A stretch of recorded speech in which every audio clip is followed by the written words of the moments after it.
Hello. Hello. जी। आप राजेंद्र भल्ला जी बोल रहे हैं? हाँ जी। जी, हम गोरखपुर से बोल रहे हैं, यूपी गोरखपुर से रवि श्रीवास्तव। जी। जी। हाँ, आपके बारे में पता लगा कुछ, आपका यूट्यूब पे हमने देखा हाँ सब जी। चीजें। तो हमारी वाइफ है, वो फॉलो करती हैं आपका। हाँ जी। तो कुछ उनको पैर में प्रॉब्लम था, तो हमने कहा जरा बात करते हैं। और हमको प्रॉब्लम ये था कि हम जैसे यूरिक एसिड हमारा अक्सर बढ़ जाता है, और बीपी का प्रॉब्लम है। आपकी एज कितनी है? तो वही चीजें जो है, हम भी अब 2 दिन से जो है वो खाने के साथ पानी अपने एक गिलास ले रहे हैं, जैसा कि इन लोगों ने बताया है। हाँ जी। और थोड़ा छत पे ही मॉर्निंग वॉक तो करने हम जाते थे फील्ड वगैरह में। हम्म। लेकिन सर चूंकि वो चल रहा है, लॉकडाउन चल रहा है, तो घर पे छत पे ही टहलते थे। लेकिन उन्होंने कहा कि नहीं, 5 मिनट टहलना, 5 मिनट बैठ रेस्ट करना। जी। तो ऐसा क्यों है? 5 मिनट टहलने 5 मिनट बैठे, अगर 10 मिनट टहले 5 मिनट बैठे तो नहीं चल सकता है? हाँ, मतलब हेलो। बहुत ज्यादा वो स्ट्रिक्ट नहीं है कि आपको पाँच हाँ मिनट चल के 5 मिनट ही बैठना है। आप दस हाँ मिनट 5 मिनट 5 मिनट 10 मिनट कुछ भी ट्राई कर हाँ। सकते हैं। अच्छा बेसिक अच्छा। आइडिया है कि थकने से पहले अगर रेस्ट करते हैं तो हमारे हाँ। वाइटल ऑर्गेन्स का एनर्जी का जो अपटेक है वो बढ़ जाता है। अच्छा अच्छा। वाइटल हाँ। ऑर्गेन्स का जितना एनर्जी बढ़ेगा उतना हम्म। हमारा हेल्थ अच्छा होगा। अच्छा अच्छा। तो जैसे इन लोगों ने बताया हमसे कि 5 मिनट टहलना, 5 मिनट बैठ जाना, रेस्ट करना। तो हमने कहा नहीं, अगर हम 10 मिनट चले, 5 मिनट बैठे, तो उससे क्या ज्यादा फर्क नहीं पड़ेगा? क्योंकि टाइमिंग की बात होती है, मुझे एक्चुअली क्या है, ऑफिस जाना रहता है। तो ऐसे चलने, मान लीजिए हम 30 मिनट, जैसा कि आपने बताया 30 मिनट टहलना, 30 मिनट अगर हम टहलें, 30 मिनट मतलब 1 घंटा हो जाएगा। 5 मिनट टहलें, 5 मिनट बैठे तो 1 घंटा हो गया। हाँ जी। तो अगर ठीक है, कोशिश करते हैं कि 5 मिनट टहलें, 5 मिनट बैठे। लेकिन अगर मान लीजिए 10 मिनट टहलते हैं, फिर 5 मिनट बैठ जाते हैं, फिर 10 मिनट टहलते हैं, 5 मिनट, तो इस तरह भी चल सकता है? देखिए, जो मेन हाँ हमारा उसमें टारगेट होता है, वो टारगेट ये होता है कि हम जब लेटे होते हैं, जब हम आइडल कंडीशन में होते हैं, सो रहे होते हैं, हाँ तो हमारा शरीर करीब 1 कैलोरी पर मिनट यूज करता है।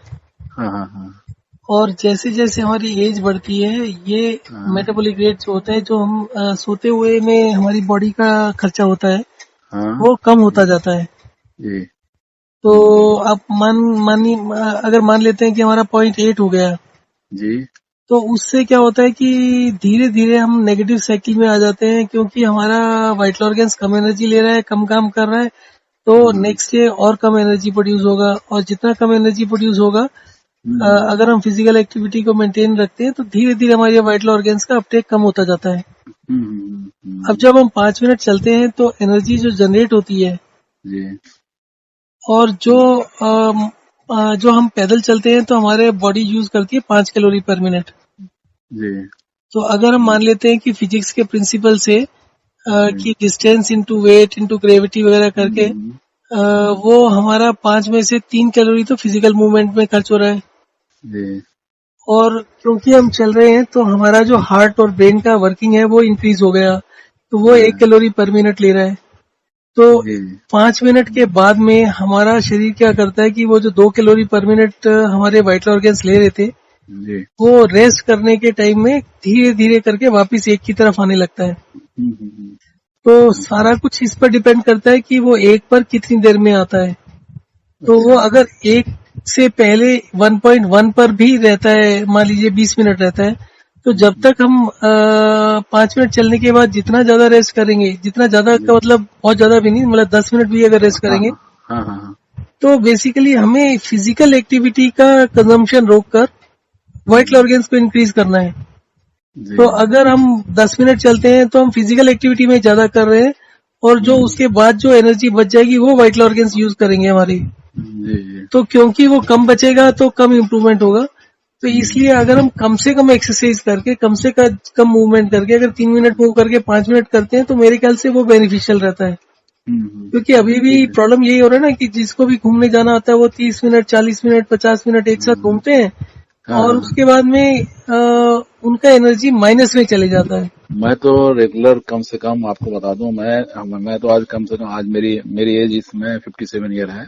जी। मैं गवर्नमेंट एम्प्लॉय हूँ, सेंट्रल गवर्नमेंट एम्प्लॉय हूँ, रेलवे में हूँ। हम्म। और हम तो टहलने का हमारा तो सर, मतलब अगर सब ठीक ठाक है, कहीं बाहर नहीं गए हैं, तो रेगुलर हम टहलते हैं, टहलते थे। यहाँ हमारे बगल में यूनिवर्सिटी है, गौरव यूनिवर्सिटी में हम्म। करीब 30 से 40 मिनट डेली टहलना था। और एक्सरसाइज है, फिर थोड़ा सा हल्का फुल्का योगा करके घर आते थे।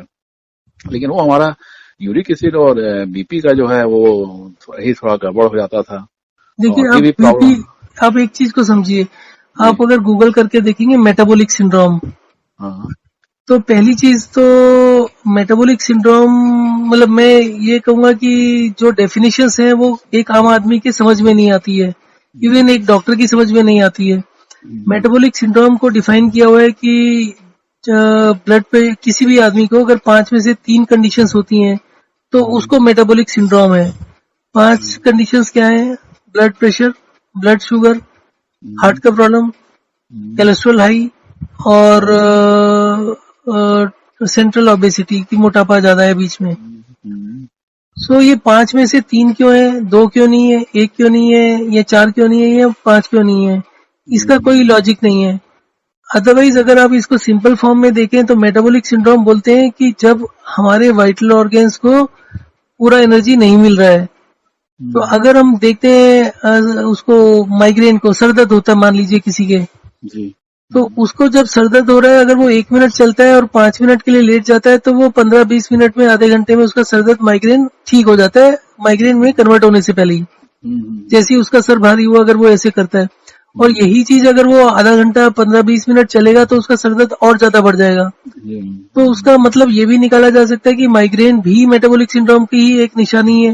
माइग्रेन में क्या होता है कि चक्कर आने लगते हैं, और सा दिखाई देने लगता है, दिखाई भी ठीक से नहीं देता, तो आदमी रेस्ट करने की तरफ जाता है। उसका बेसिक कंडीशन यही होता है कि ब्रेन को एनर्जी नहीं मिल रही, और ब्रेन को टॉप प्रायोरिटी होती है कि सबसे ज्यादा एनर्जी ब्रेन को चाहिए होती है, तो इसलिए वो प्रायोरिटी उसकी होती है। और अगर वो पूरा नहीं होता तो अगर आदमी फिजिकल एक्टिविटी बंद कर देता है तो ब्रेन के वो जो होता है एनर्जी एलोकेशन वो इंक्रीज हो जाता है थोड़ा सा। तो अगर हम धीरे धीरे करके देखते हैं तो कॉन्स्टिपेशन हो गया, एसिडिटी हो गया, ये जितनी भी बीमारियां, क्रोनिक बीमारियां हैं, और जो इम्बैलेंस होता है, जैसे आप यूरिक एसिड वगैरह बोल रहे हैं, ये सारी की सारी मेटाबॉलिक सिंड्रोम की निशानी है। जैसे हम सब्जी बनाते हैं ना, सब्जी में अगर आप मिर्ची डालते हैं और नमक नहीं डालते तो मिर्ची का स्वाद नहीं आता। तो आपको हर चीज के राइट प्रोपोर्शंस चाहिए। अब हम बात करते हैं कि कोई चीज न्यूट्रिशियस ज्यादा है, तो न्यूट्रिशियस वगैरह कुछ भी नहीं होता है। अगर आप रोज ही एक चीज लेते रहेंगे तो बीमार पड़ेंगे। हमें हर चीज चाहिए, और हर चीज का मतलब ये नहीं है कि हम एक ही मील में सब कुछ खा लें। मेरा मानना यह है कि हमें एक मील में एक तरीके का ही फूड लेना चाहिए, और फिर सेकंड मील में हम और कुछ ले सकते हैं। उसका कारण यह है कि अगर मान लीजिए हम पोटेशियम, कैल्शियम और ये सब चीजें हम एक ही मील में लेते हैं, तो हमारे जो डाइजेस्टिव जूसेस होते हैं वो तो फूड स्पेसिफिक होते हैं कि अगर इस खाने को पचाना है तो अलग चाहिए, दूसरे खाने को खाना है तो अलग चाहिए। अगर हम 50 तरीके की चीजें एक साथ खा लेंगे तो वो 50 तरीके के जूसेस एक साथ थोड़ी, अलग अलग चैम्बर थोड़ी, अंदर तो एक ही चैम्बर है ना, डाइजेस्टिव ट्रैक है। तो ये सब वजहों से जितनी भी थ्योरीज आती है, वो थ्योरीज में बहुत सीरियस डाउट पैदा होता है कि इस थ्योरीज को मतलब चेक कौन करता है। कि बड़ी बड़ी कॉमन सेंस की चीज है कि भाई कोई भी सब्जी बना रहे हैं तो उसको एक पर्टिकुलर टेम्परेचर चाहिए। अगर आप चिकन भी एक ही पतीले में बनाए, और दाल भी एक ही पतीले में बनाए, और आलू गोभी भी एक ही पतीले में बनाए, तो वो कैसे बनेगा? तो ये जो है ना, इसी तरीके से लोग जैसे मल्टीग्रेन आटा खाते हैं, तो आपने 4 चीजें एक साथ डाल दी, चारों का पकने का टाइम अलग अलग है, तो शरीर उसको कैसे पकाएगा या गलाएगा या उसको कैसे डाइजेस्ट करेगा? सही चीज है, सही बात है। और ये चीज इतना महंगा होता है कि मान लीजिए आटा है 40 रुपए किलो, उसमें मान लीजिए कुछ और मिलाना है, वो 10 रुपए किलो है, तो भी उसको मिलाकर उसको 50 रुपए का बना देते हैं। क्योंकि लोगों को ये गलत फहमी है कि मल्टीग्रेन अच्छा होता है तो वो ज्यादा पैसे देने के लिए तैयार हो जाते हैं। हम लोगों ने यूज भी किया है, वो सही बात है, कॉस्टली आता है वो। तो ये सब जो है बिजनेस को कन्वर्ट करके, और लोगों को रोज के रोज नई ये कोई कहानी निकाली जाती है लोगों को गुमराह करने के लिए। जी। तो एक्चुअली क्या हम ये जानना चाह रहे थे, ठीक है जो हुआ हम जैसे हमारे यहाँ भी, हम 2 दिन से भी आपका फॉलो कर रहे हैं, खाना खाने के साथ पानी पीने वाला, तो क्या फॉलो करें कि हमारा blood pressure, uric acid maintain रहे? देखिए, और सारे चेक तो हम बराबर कराते रहे हैं, हम अपना लिपिड प्रोफाइल वगैरह सब कराए हैं, ऐसा कोई प्रॉब्लम नहीं आया है। सीरम किटनाइन वगैरह भी कराया है, हमको ये मेन प्रॉब्लम यूरिक एसिड का है। हालांकि इसमें वो भी रेंज में जैसे 6.7 के आसपास है, लेकिन डॉक्टर का रेंज तो है 7.2 तक है जो पैथोलॉजी से मिलता है, लेकिन लोग कहते हैं कि 6 के अंदर होना चाहिए।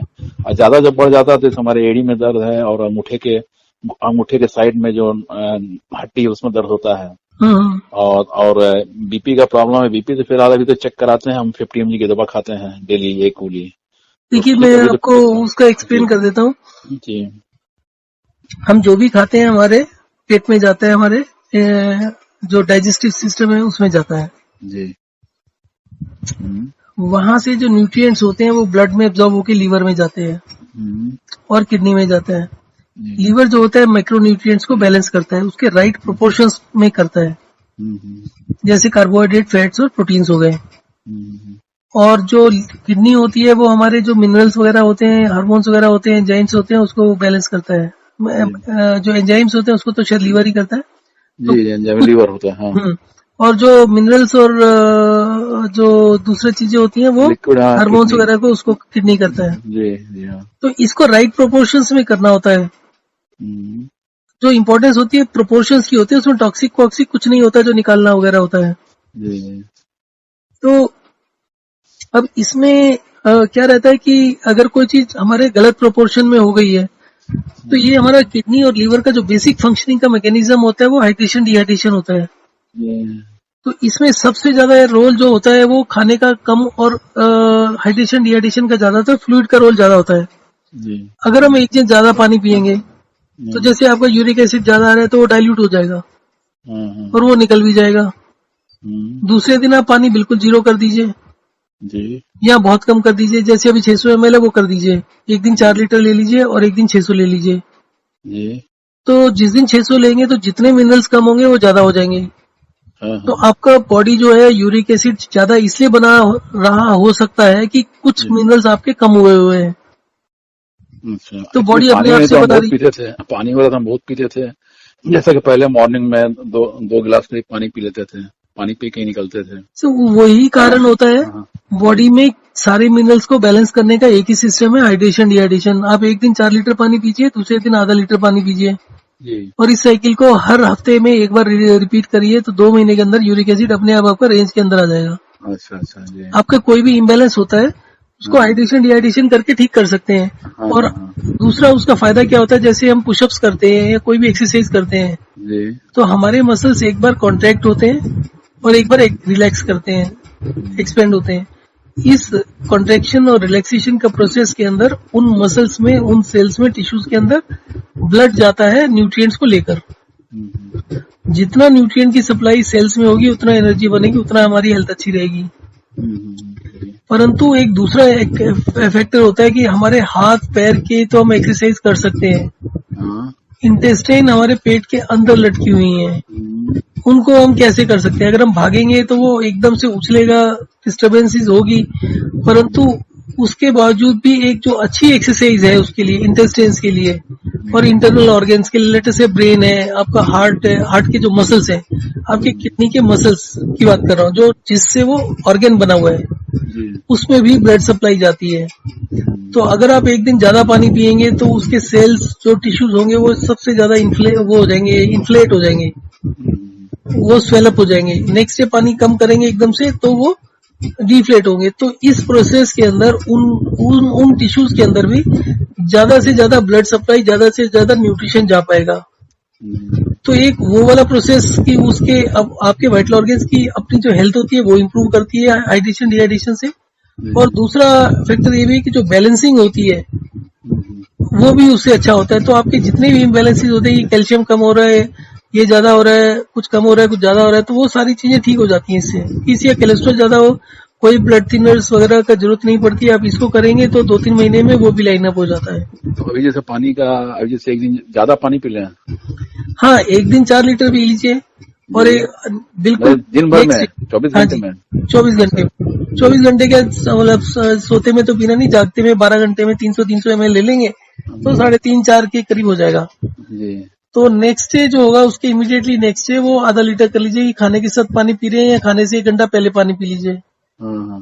तो उससे क्या होगा, तो खाने के साथ पी रहा है, एक गिलास पानी ले लेते हैं। खाने के साथ पीने से क्या होता है, हमारा ब्लड वॉल्यूम इंक्रीज कर जाता है। और खाने से पहले पीने से जो मेटाबॉलिक वेस्ट होता है, जैसे हमारे सेल्स में मेटाबॉलिक एक्टिविटी हुई तो कुछ वेस्ट भी क्रिएट होगा।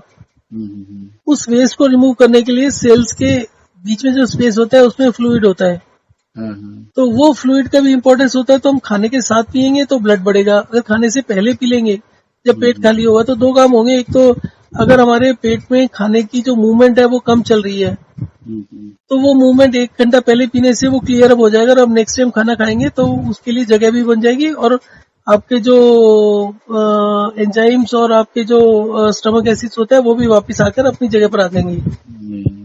तो इस सारे प्रोसेस का बेसिक पर्पस है कि आपका एक तो डाइजेशन अच्छा हो और एक मेटाबॉलिक रेट बढ़ जाए।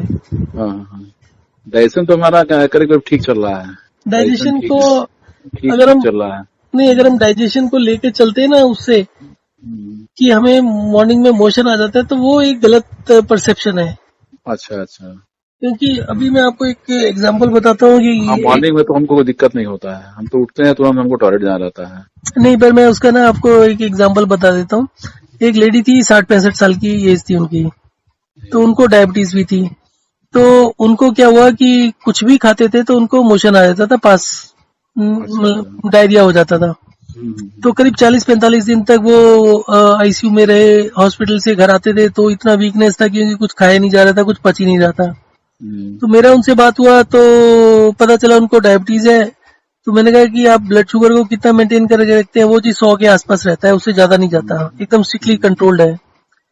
तो अब 40-45 दिन से वो आईसीयू में थे। तो उसके बाद मैंने कहा एक काम करो तुम हफ्ते भर के लिए ना डायबिटीज की जो भी लेते हो मेडिसिन वगैरह, इंसुलिन वगैरह, सब बंद कर दो और दिन में 4-5 चम्मच चीनी खाओ और शुगर जहां जाती है जाने दो। बेसिकली क्या है कि आपके हर ऑर्गन को एनर्जी चाहिए, ग्लूकोज चाहिए।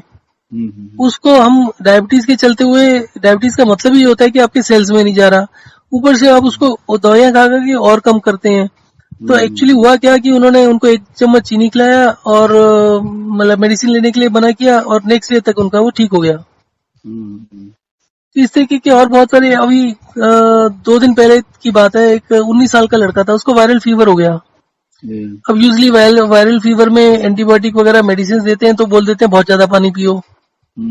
तो उसको बहुत ज्यादा पानी पिया उसने, क्या हुआ तो उसको वायरल खत्म हो गया पर उसको वीकनेस खत्म नहीं हुई। तो डॉक्टर्स ने कहा कि जी आप पानी में चीनी और नमक डाल के लो। तो वो पानी में चीनी नमक डाल के रोज का करीब करीब 5-6 लीटर पानी पीना शुरू कर दिया और उनके वीकनेस में कोई कमी नहीं हुई, वीकनेस बढ़ती गई। तो 2 दिन पहले मेरे को फोन पर बात हुई तो मैंने कहा एक काम करो, आप पानी पीना बंद कर दो, जितना पानी पियोगे चाहे उसमें नमक डालो या चीनी डालो, आपके जो भी मिनरल्स होंगे वो कम होते जाएंगे और वीकनेस बढ़ती जाएगी।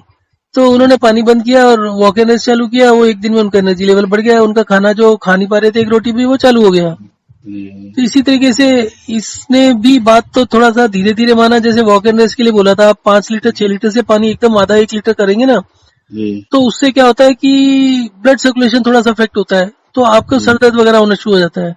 तो उसका वही हो रहा था, सर दर्द हो रहा था। उसको वॉक एंड रेस्ट बोला था, वॉक एंड रेस्ट किया नहीं उसने। वॉक एंड रेस्ट से क्या होता है कि आपके जो इम्बेलेंस होता है ना, आपके सेल्स में एक्सेस पानी होता है, सेल्स छोड़ देते हैं। तो वो सेल्स छोड़ते हैं तो ब्लड वॉल्यूम जो कम हो रही होती है वो पूरी हो जाती है, तो दिक्कत नहीं होती, सर दर्द नहीं होता। परंतु अगर हम खाना मतलब पानी को कम करके लेटे रहते हैं ना तो ब्लड सर्कुलेशन में प्रॉब्लम होती है, वाइटल ऑर्गन्स को एनर्जी मिलती नहीं है और वो इमीडिएटली सर दर्द या कोई और सिम्टम हो जाता है, प्रॉब्लम हो जाती है। तो खैर उनको फिर थोड़ा बहुत उन्होंने वॉक रेस्ट किया तो मतलब मेरे ख्याल से कल रात तक तो उनका ठीक हो गया था सब कुछ।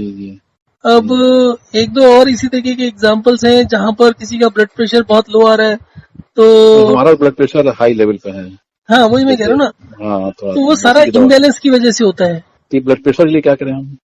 सर आप ब्लड प्रेशर की मेडिसिन खाएंगे ना तो उससे क्या होता है कि आपका जो बेसिकली मेटाबॉलिक सिंड्रोम, मेडिसिन तो खाते ही हैं और डॉक्टर कहते हैं कि इसको कभी बंद मत करिएगा। नहीं, मैं वो एक्सप्लेन कर रहा हूँ कि मेडिसिन काम कैसे करती है, बाकी आपकी मर्जी है जी। नहीं, आपके हिसाब से क्या करें कंट्रोल है? मैं वही बता रहा हूँ।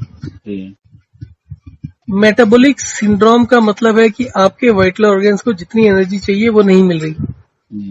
आपकी बॉडी की एनर्जी जो बनती है वो सेल में बनती है और सेल में जो सबसे इम्पोर्टेंट कंपोनेंट होता है वो ग्लूकोज होता है। ब्लड जो होता है वो एक ट्रांसपोर्टर होता है, वो ग्लूकोज और न्यूट्रिएंट्स को सेल्स में लेके जाता है। तो एनर्जी कम होने का मतलब है कि सेल्स के अंदर जो न्यूट्रिएंट्स हैं उनका कंसंट्रेशन कम हो गया। ठीक है जी। अब अगर मान लीजिए ग्लूकोज सेल में कम हो गई तो ग्लूकोज सेल में ज्यादा कैसे जाएगी? ब्लड लेके जाता है तो ब्लड की एक यूनिट में मान लीजिए 1 यूनिट ग्लूकोज जाता है, तो अगर हम ब्लड की 1 यूनिट में 2 यूनिट ग्लूकोज कर देते हैं तो वो एक बारी में 2 यूनिट छोड़ के आएगा, तो सेल का शुरू वो बढ़ जाएगा, तो आपका एनर्जी लेवल बॉडी मेंटेन करेगी। इसी तरीके से आपको मान लीजिए ब्लड प्रेशर है, तो ब्लड प्रेशर का मतलब हो गया कि वो ज्यादा फोर्स के साथ में एक ही टाइम के अंदर ज्यादा फ्लूइड को लेके जाएगी, तो अब ग्लूकोज तो आपका 1 यूनिट ही रहा ब्लड में, परंतु जो प्रेशर था वो डबल हो गया, तो मतलब वो सेल के अंदर 1 यूनिट ब्लड की जगह 2 यूनिट ब्लड छोड़ के आएगा, तो 2 यूनिट ग्लूकोज भी चला गया, तो उससे क्या होगा, आपका एनर्जी दोबारा मेंटेन हो जाएगा। तीसरा होता है हार्ट का पल्स रेट। अगर आपका हार्ट 1 मिनट में 60 बारी बीट कर रहा है, तो 60 बारी ग्लूकोज न्यूट्रिएंट्स को सेल में छोड़ के आ रहा है, तो अगर वो 60 की जगह 70 हो जाए, 80 हो जाए, 90 हो जाए, 100 हो जाए, तो क्या होगा, वो ज्यादा न्यूट्रिएंट छोड़ के आ रहा है। तो इन तीनों कंडीशंस के अंदर बॉडी क्या कोशिश कर रही है कि आपके लिए वाइटल ऑर्गेन्स के लिए जो एनर्जी चाहिए वो कम ना हो, तो आपका ब्लड प्रेशर बढ़ाने का जो बेसिक रीजन होता है कि वो आपकी एनर्जी पूरी नहीं हो रही। अब आप उसको मेडिसिन खाकर उसको कम करेंगे अगर ब्लड प्रेशर को, तो क्या होगा कि आपकी एनर्जी फिर भी पूरी नहीं हो पाएगी, क्योंकि सेल्स में पूरा बराबर से न्यूट्रिएंट नहीं जा पा रहे। तो क्या होगा, आपको फिर दूसरे जो कंडीशंस हैं कि डायबिटीज और हार्ट की प्रॉब्लम होने का चांसेस बढ़ जाते हैं। तो अगर आप गूगल करेंगे ना side effect of blood pressure medicine, तो उसमें आप देखेंगे कि जो पहला साइड इफेक्ट है वो है थकान, टायर्डनेस। और टायर्डनेस क्यों हो रही है, क्योंकि आपके शरीर के अंदर ब्लड प्रेशर की वजह से जो एनर्जी एक्स्ट्रा बन रही थी वो आपने दवाई खा के कम कर दी, ठीक है ना। तो दूसरी चीज क्या है कि अगर आप देखेंगे जितने लोगों को ब्लड प्रेशर होता है उसमें से 50% लोगों को शुगर भी हो जाती है, और जो लोग जितना एग्रेसिवली अपने ब्लड प्रेशर को या शुगर को मैनेज करते हैं उसको दूसरी कंडीशन भी हो जाती है, क्योंकि बॉडी मान लीजिए आपकी कोशिश कर रही है ब्लड प्रेशर से आपके न्यूट्रिएंट्स को मेंटेन करने की, अब दवा खा के उसको कम कर दिया, अब बॉडी के पास दूसरा मैकेनिज्म क्या है, ब्लड शुगर, तो ब्लड शुगर बढ़ाना शुरू कर देगी, फिर आप ब्लड प्रेशर ब्लड शुगर दोनों की मेडिसिन खाओगे तो फिर हार्ट रेट बढ़ जाएगा, फिर उसके बाद थायराइड भी यही काम करता है, तो थायराइड पे प्रॉब्लम हो जाएगी। तो आप जितना मेडिसिन खाते रहेंगे वो एक के बाद दूसरी, दूसरी का तीसरी, तीसरी का चौथी बीमारी लगती रहेगी। तो अब जो ब्लड प्रेशर होता है उसका लेना देना भी फ्लूइड से होता है कि आपके बॉडी में या आपके सेल्स में कितना फ्लूइड है, आपके ब्लड में कितना वॉल्यूम है, आपके जो 3 कंपार्टमेंट होते हैं फ्लूइड के बेसिकली, हमारे टोटल फ्लूइड का 10% तो ब्लड होता है, 65% फ्लूइड हमारे सेल्स में होता है, सबसे ज्यादा सेल्स में होता है, और 25% सेल्स के बीच के स्पेस में होता है। तो जब हम चलते हैं तो हमारे सेल्स का फ्लूइड कम होता है, सेल्स कुछ फ्लूइड को रिलीज कर देते हैं, तो वो रिलीज करने से क्या होता है कि अगर पानी कम होगा तो concentration of nutrients will go up, ठीक है ना। अगर मान लीजिए 1 गिलास पानी में 1 चम्मच चीनी डालते हैं, उसको अगर वो मीठा पूरा नहीं होता तो नेक्स्ट टाइम क्या है कि अगर हम आधा गिलास में वही 1 चम्मच डालेंगे तो ज्यादा मीठा होगा, तो जब सेल पानी छोड़ेंगे तो न्यूट्रिएंट बढ़ जाएगा, तो एनर्जी भी बढ़ जाएगी। तो ये कंसेप्ट होते हैं, तो इसी कंसेप्ट को बेसिकली ट्रांसलेट करने की कोशिश कर रहे हैं कि वॉक एंड रेस्ट होना चाहिए, ज्यादा फिजिकल एक्टिविटी की जगह पर हमें कोशिश करना चाहिए कि हमारा एनर्जी जो हमारे वाइटल ऑर्गेन्स लेते हैं, कंज्यूम करते हैं, वो इंक्रीज हो जाए। और दूसरा हमारे फ्लूइड का जो इम्बैलेंस होता है कि आपके सेल्स में मान लीजिए ज्यादा हो गया, और ज्यादातर कंडीशंस में सेल्स में ज्यादा हो जाता है, क्योंकि आजकल जो है ना कि मिनट बाद पानी पीते रहो, कभी वो कोल्ड ड्रिंक्स हो गया, दूध हो गया, चाय हो गई, सूप हो गया, फ्रूट्स हो गए, तो ये सब मल्टीपल जो चीजें हैं कि वो थोड़ी देर बाद कुछ ना कुछ होना चाहिए, उसकी वजह से हमारे सेल्स में फ्लूइड बढ़ रहा है। तो इसलिए ज्यादातर लोग जो फोन करते हैं उनका फ्लूइड कम करके फायदा हो जाता है 2-4-5 दिन में, परंतु उसके बाद में ज्यादा कम करके भी फायदा नहीं है, हमें इन बैलेंस को मेंटेन करना होता है। So we need to understand कि कौन से टाइम पर कहाँ पानी पीने से कहाँ जाता है।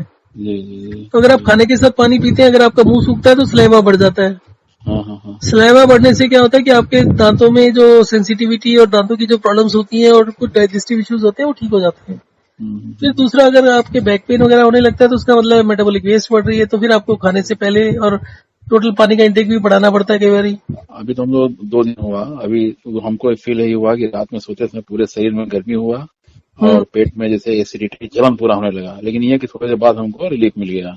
और कल फिर ऐसा किए हैं दूसरे दिन, तो हमको ये प्रॉब्लम नहीं हुआ है और नींद भी ठीक रहा है कल का। तो अभी 2 दिन हुआ, मेरा दूसरा दिन है ये पानी खाने के साथ लेने वाला। नहीं तो हम तो पानी एक्चुअली क्या है, खाना खाने के आधे घंटे बाद 40 मिनट बाद पानी पीते थे, जैसा कि पहले जानते थे, लोगों ने बताया था। हाँ जी। लेकिन अब यही करना है, साथ खाना खाने के 1 गिलास पानी ले लेते हैं और खाने के साथ साथ पानी पी लेते हैं अपना 2-2 घूंट घूंट करके, तो खाने के साथ पानी भी हो जाता है। आपका ये तो रात नंबर में व्हाट्सएप पर है? जी, आपका ये नंबर व्हाट्सएप पर है? हमारा ये नंबर नहीं, दूसरा नंबर है। तो आप उससे मैसेज कर दीजिएगा। एक ना 31 दिन का शेड्यूल बनाया हुआ है, तो जी आप अगर ब्रॉडली उसको फॉलो कर लेंगे ना, उसमें पानी का मतलब 3 गिलास भी है, कुछ दिन 6 गिलास भी है, 9 गिलास भी है और 12 गिलास भी है। जी जी जी। तो आप उसको अगर वेरी करते रहेंगे ना, कभी कम कभी ज्यादा करते रहेंगे, तो वो ज्यादा बेनिफिट है। कम ही कम करके ज्यादा फायदा नहीं होगा। अच्छा अच्छा। तो वो मैं व्हाट्सएप अगर मैसेज कर देंगे तो मैं आपको वो ठीक है मैसेज भेज ठीक है, फॉरवर्ड कर दूंगा। हम कर देते हैं। जैसे मान लीजिए पानी, जैसे अभी गर्मी आ रहा है, गर्मी तो पानी का और रिक्वायरमेंट बढ़ जाता है। ऐसा कुछ नहीं होता जी, हमारे जो हाँ, बैलेंस होता है वो इम्पोर्टेंट होता है, और अगर हमारा अच्छा। बैलेंस बना हुआ है तो आप एक्चुअली गर्मी, पसीना वगैरह ज्यादा आते हैं ना, जैसे पसीना निकलने लगता है गर्मी में, कहीं जाइए थोड़ा सा पसीने पसीने हो जाते हैं, फिर वो इसलिए पसीना कह भी रहे हैं। कम हो जाएगा। हाँ जब हाँ आपका बेसिकली पसीना हो या कुछ भी हो, तो वो बॉडी डिफेंस मैकेनिज्म ही तो काम करता है कि आपके कहीं पर पानी ज्यादा हो रहा है, वो बॉडी निकालने की कोशिश कर रही है। हमको कुछ ज्यादा ही पसीना हो जाता है, हम अपना शरीर का बता रहे हैं, हमको पसीना बहुत ज्यादा होता है। तो आप पानी कम करेंगे, पसीना भी कम हो जाएगा। मैं ये कहने की कोशिश कर रहा हूँ। अच्छा अभी अच्छा। जो मेरी बात होती है ना टाइप 1 डायबिटीज में बच्चों का, हाँ तो हाँ। 8-8 10-10 साल के बच्चे 4-4 लीटर पानी पीते हैं। आप सोच सकते हैं क्या? और उसके बाद कोई डॉक्टर भी ये एग्री नहीं करता कि पानी पीने से डायबिटीज होती है। वो बच्चों को, जो छोटे बच्चों को हो रहा है ना, वो रात को भी उठ उठ के पेशाब करते हैं, पानी पीते हैं, हाँ हाँ मुंह सूखता हाँ। है उनका बार बार। और आप जितना हमारा तो ज्यादा, 100 90 140 90 ब्लड प्रेशर था, वो डॉक्टर को दिखाया, उन्होंने कहा नहीं नहीं नहीं, एकदम दवा शुरू कर दी, उसी पर हमारा शुरू करा दी है 25 mg का दवा। और वो सर खाते खाते बाद में फ्लक्चुएट हुआ तो 50 mg खिलाने लगे। देखिए मैं और आपको नॉर्म्स बता देता हूँ। अगर यूएस गवर्नमेंट के भी नॉर्म्स देखें ना, हेल्थ डिपार्टमेंट के, देश पहले तो वो बोलते थे 140 और 100 तक, या 140 90 95 तक आपको मेडिसिन की जरूरत नहीं है। आजकल वो उन्होंने 150 का भी बोल दिया कि 150 तक भी जरूरत नहीं है। आप जितना मेडिसिन को अवॉइड करेंगे ना, अभी आपका जी तो बहुत ज्यादा नहीं है। अभी एक लेडी थी 59 ईयर ओल्ड, जी। उनका ब्लड प्रेशर 210 220 पर जा रहा था। तो उन्होंने भी मेडिसिन नहीं लिया और इसी हाइड्रेशन डिहाइड्रेशन और वॉक एंड रेस्ट पर चलते रहे। उन्होंने वॉक एंड रेस्ट कुछ ज्यादा भी किया, दिन में 5-5 घंटे 4-4 घंटे भी किया। तो उनका अभी ब्लड प्रेशर करीब करीब कम होकर 150 के आसपास आ गया। 140-50 होता है। जी तो अभी उम्मीद है कि उसके बाद जब इतना कम हो जाता है ना कि 60-70 पॉइंट कम हो गया बिना मेडिसिन के, तो उम्मीद ये है कि 2-4 महीने में वो 2-4 पॉइंट भी नीचे होता रहेगा, तो 6 महीने में वो 120 के आसपास आ जाना चाहिए। जी। क्योंकि एक जब लिमिट के बाद जब थोड़ा सा फर्क होता है, तो बॉडी टाइम लेती है अपना उसको ठीक करने में।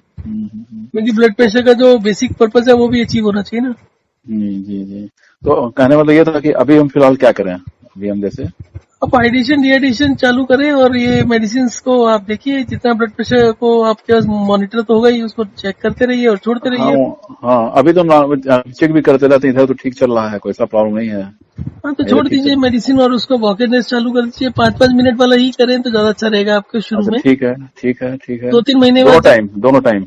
दोनों टाइम नहीं, अभी तो लॉकडाउन अगर चल रहा है तो आप लॉकडाउन में तो आप एक्चुअली क्या, हम लोग को 10 बजे ऑफिस जाना रहता है, तो मॉर्निंग टाइम मिलता है, तो मॉर्निंग हम कर लेते हैं छत पे। इवनिंग तो में भी कर लीजिए।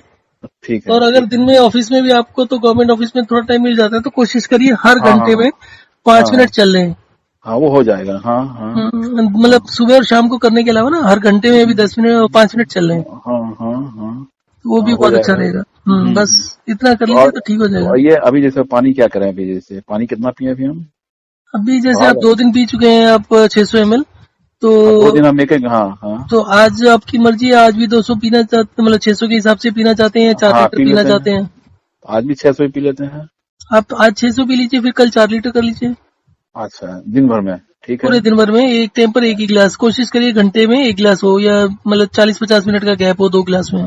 हाँ हाँ हाँ, एक एक साथ गिलास ज्यादा तो पानी हमारे नहीं 250 लीजिए। ml का होता है, वो हाँ तो 250 स्टील इंटू गिलास। 12 कर दीजिए, 3 लीटर हो जाएगा। हाँ 250 इंटू हाँ 12 करेंगे तो कितना हो जाएगा? 250 इंटू ढाई। 12 3 लीटर हो गया ना। हाँ 3। तो वो भी ठीक है, 250 इंटू 3 भी ठीक है, ये भी ठीक है। या फिर 40 मिनट का 45 मिनट का गैप रख लीजिएगा, तो वो करीब करीब 3.5-4 लीटर हो जाएगा। हाँ हाँ। अच्छा, तो उसमें वो ठीक है, हम पानी पी लेंगे, तो ये खाने के साथ पानी उसी तरह पिए ना? हाँ खाने के साथ भी पीते रहे, वैसे भी हर एक घंटे के इंटरवल पर पीते रहे। अच्छा अच्छा, हाँ। और नेक्स्ट डे फिर एकदम से कम कर दें, खाने से पहले वाला शुरू कर दें, खाने के साथ बंद कर दें। अच्छा, और ये जैसे मान लीजिए आज कर देते हैं, कल वो बहा देते हैं पानी हम, और फिर परसों से फिर वो कम कर दें। जी जी जी, एकदम कम फिर कर दीजिए, 600-700 हाँ, ml पर आ जाइए। हाँ कर देते हैं, और फिर उसके नेक्स्ट डे फिर बढ़ा दें। नहीं नहीं, इतना जल्दी जल्दी नहीं बढ़ाना, हफ्ते में अच्छा बस एक अच्छा ही दिन बढ़ाइए। अच्छा बाकी दिन में अच्छा करीब आधा लीटर, कभी 1.5 लीटर का ऐसे रखिए। अच्छा अच्छा मैं अच्छा। आपको भेज देता हूँ, मैसेज भेज ठीक है देता ठीक है ठीक है, हम भेज देते हैं, आप मैसेज कर देते हैं आपको। हूँ। ठीक है, thank okay sir, thank you sir.